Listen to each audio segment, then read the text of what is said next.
In today's video, I'm going to teach you how to close or delete a data source from a workbook in just 5 minutes.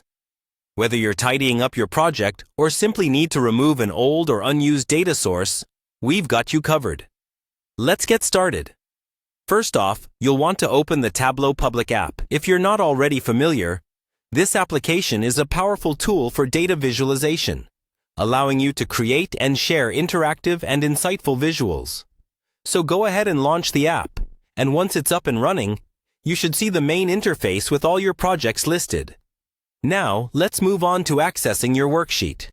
This is where your data is visualized and formatted into useful insights. Look for the project that contains the data source you want to close or delete, and open it by double-clicking. You should now see your workbook in front of you, with various panes and visualization tools all around. Next, we'll head over to the Data pane, which is going to be your primary area for managing your data sources. The Data pane is located on the left side of your screen, and it lists all the data sources currently in your workbook.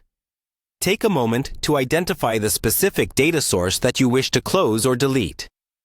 Double-check the name to ensure you're targeting the correct one, especially if you have multiple data sources listed. Once you've identified the data source, you'll need to right-click directly on its name. A context menu will pop up, showing you several options. This right-click context menu is very handy, offering tools like Edit, Extract Data, Refresh Data, and more. But for our purposes today, we're focusing on closing or deleting the data source. From that context menu, look for the option labeled Close, and select it by clicking with your mouse. Here's a practical tip. Closing a data source will remove it from the workbook temporarily, but won't delete it from your system. This is useful if you plan to reintroduce the data source later, or just want to streamline your current project without losing any data permanently. And that's it. The data source has been successfully closed, and your workbook should now be a bit more organized.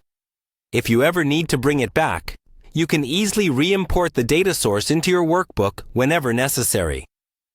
Thanks for joining me today, and I hope this tutorial helped make your Tableau project cleaner and more efficient.